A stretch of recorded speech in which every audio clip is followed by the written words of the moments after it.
Finn MacCool and the Giant's Causeway. Long, long ago, there lived in Ireland a mighty giant by the name of Finn MacCool. Finn was taller than an oak tree and stronger than a dozen oxen. He was brave and kind, but he was also very proud. "I am the greatest giant of them all," he would boast. "There's no one who can beat me."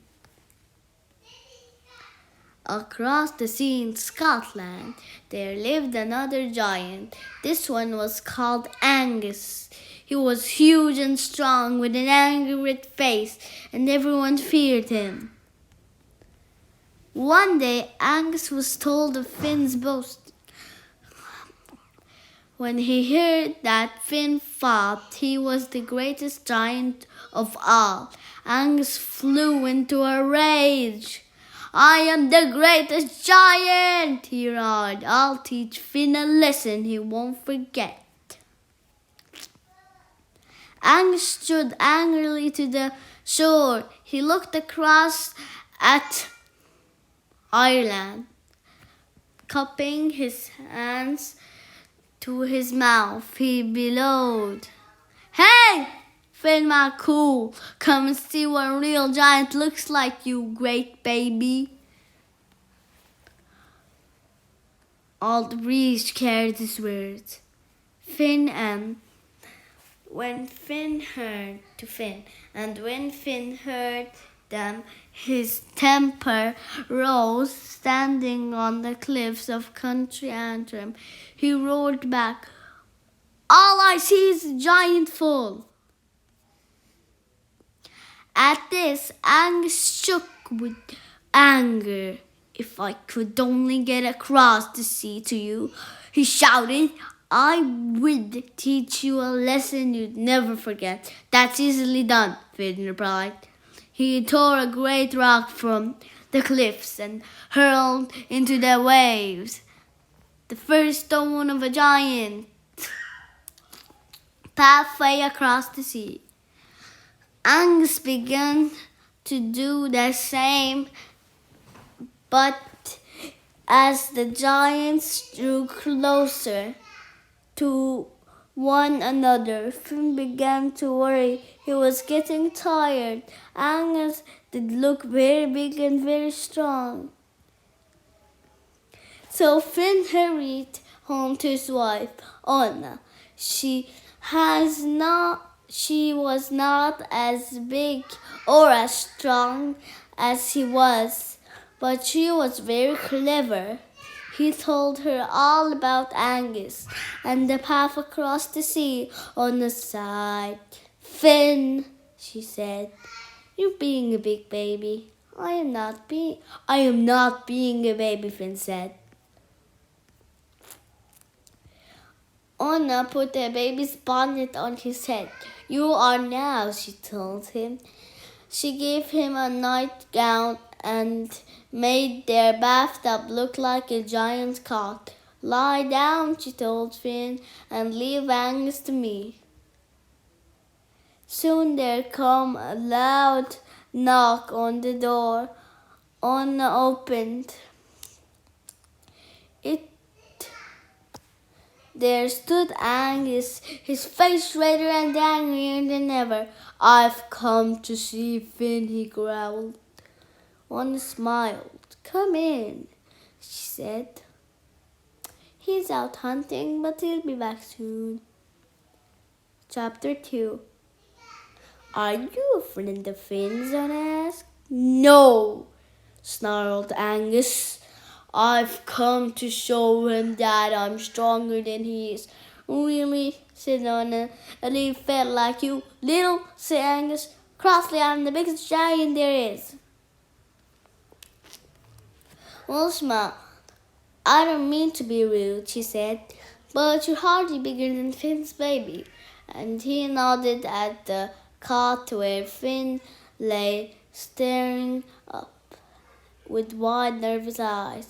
"Goo, goo," said Finn, Angus looked at the cot. My, he said, what a big baby. Not really, honestly. Not when you think how big his daddy is.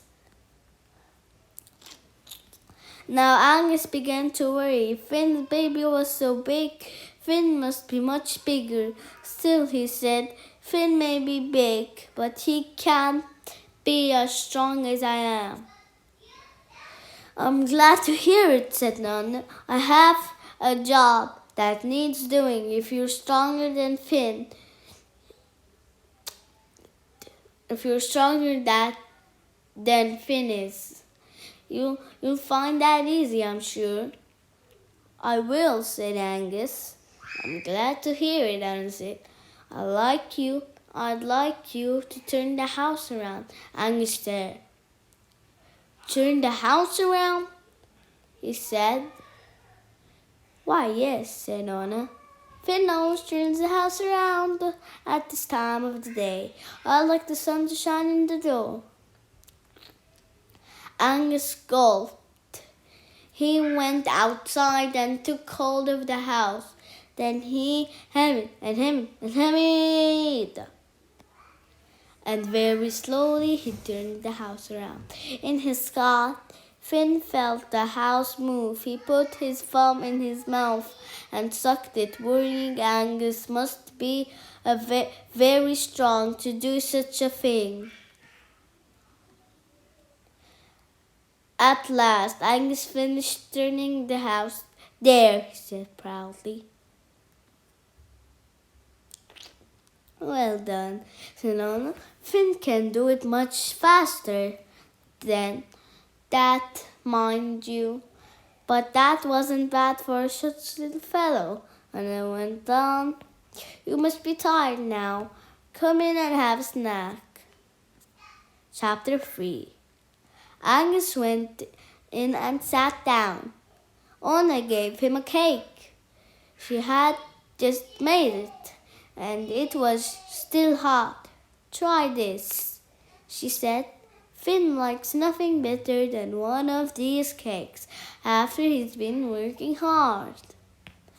Thanks, said Angus, and he took a big bite, but Angus did not know that Anna had baked a stone inside the cake. Ow! He yelled. What's wrong? Anna asked. I broke my tooth on your cake, Angus howled. Really, said Anna, you must have very soft teeth. Finn loves these cakes. So does the baby. She added. She gave him a cake to Finn, but she was careful to give him a cake without a stone inside. Finn ate it in 3 big bites. More, he said.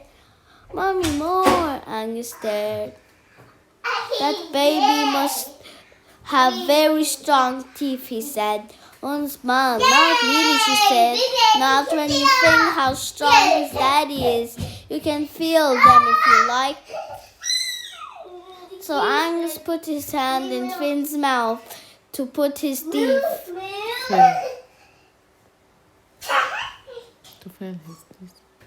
Feel his teeth. Yeah.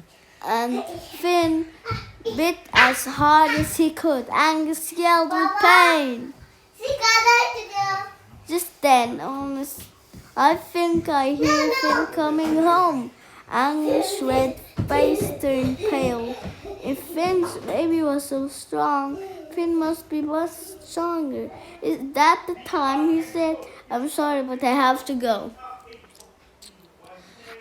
Angus, fight Daddy, said Finn. Not today, Angus said. Not today, Angus said.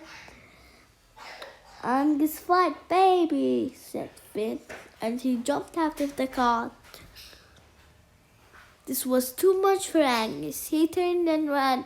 Help! He cried. There's a giant baby after me!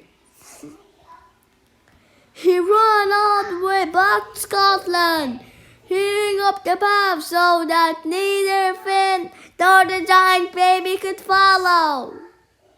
And Finn and his clever wife laughed and laughed, knowing that Angus would never again cross the sea to Ireland, in search of the mighty Finn MacCool. If you ever go to Country Antrim, you may see the few rocks that Angus left behind. They are still called the Giant's Causeway, and they are one of the wonders of the world.